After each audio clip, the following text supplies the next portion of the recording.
गुरु प्यारी सात संगत जी, प्यार और सत्कार से कहिए धन निरंकार जी। सात संगत जी, दासी आपके अपने ही चैनल अनोखी साखियाँ पर एक नए विचार लेकर के आई है। मतलबी दुनिया सात संगत जी, मतलबी दुनिया के ऊपर साथी विचार लेकर के आई है। आप सभी से दासी रिक्वेस्ट करती है, आप सभी वीडियो को लाइक कीजिए, चैनल को सब्सक्राइब कीजिए और कमेंट में धन निरंकार लिखना ना भूलिए। सात संगत जी, प्यार से कहिए धन निरंकार जी। सात संगत जी, इस स्वार्थ भरे संसार में सद्गुरु के सिवा अपना कोई नहीं है। निरंकार दातार ही हमारा सहारा है, हमारी ओट है, हमारा सब कुछ है। सात संगत जी, ये तन जिसे हम अपना माने बैठे हैं, ये भी अपना नहीं है।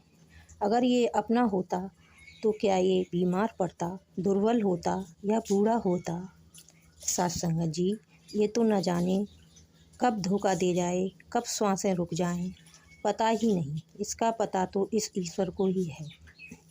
सात संगत जी, ये तन अपना होता तो हम बीमार पड़ने पर डॉक्टर के पास कभी न जाते, इसे स्वयं ही सुधार लेते, या यूँ कहा जाए कि हम इसे कभी बीमार ही नहीं पड़ने देते और ना ही इसे बुजुर्ग होने देते।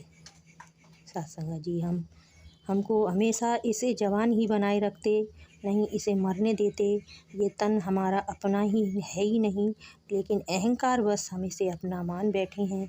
और सात संगत जी, मन भी अपना नहीं है और इसे हम अपना बनाए बैठे हैं। इस कारण सद्गुरु के चरणों में नहीं रखते हैं।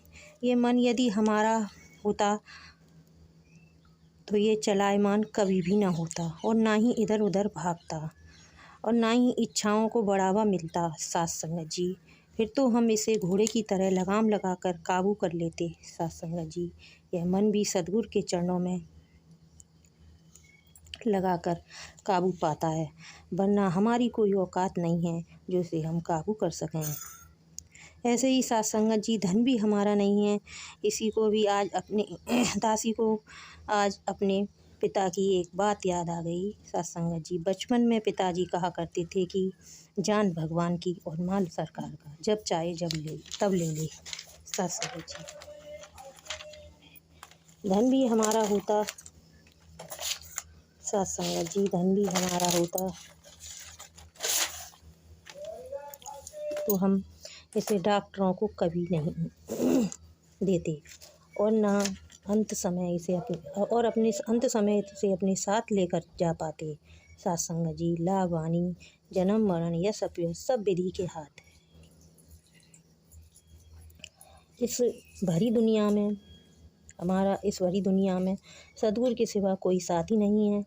यदि सात संगत जी, रिश्ते की बात आए तो हम इस भरी दुनिया में जब सुख में होते हैं तो हर कोई साथ रहता है और वाहवाही करता है।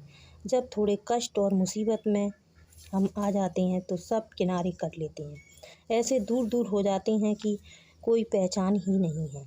मुसीबत में ना कोई भाई है, ना कोई बहन है, ना कोई मित्र और ना ही अन्य सगे संबंधी रिश्तेदार कोई साथ नहीं होते थे और इग्नोर कर देते हैं, बहाने बनाकर चले जाते हैं। मोबाइल के समय में तो नंबर ही ब्लॉक कर लेते हैं। दासी के साथ तो ऐसा अनेकों बार हुआ। दासी ने लोगों की मुसीबत में के समय में अपने खर्चों में से काट करके कुछ पैसे लोगों को दे दिए, जिसको दिए लगभग 10-12 साल तक हो गए। लेकिन जब दासी को लॉकडाउन में ज़रूरत पड़ी तो लोगों ने नंबर तक ब्लॉक कर लिए और मुंह फेर लिए। उसके बाद जब दासी को अपनी सर्जरी करानी पड़ी तब भी लोगों ने पैसे ना वापस किए और ना ही हाल चाल पूछे। और उसके बाद दासी को अपने बच्चे की सर्जरी करानी पड़ी तब भी लोगों ने मुंह फेर लिए। हाल चाल पूछना तो बहुत दूर की बात, दूर दूर तक कोई किसी प्रकार की खबर न ली।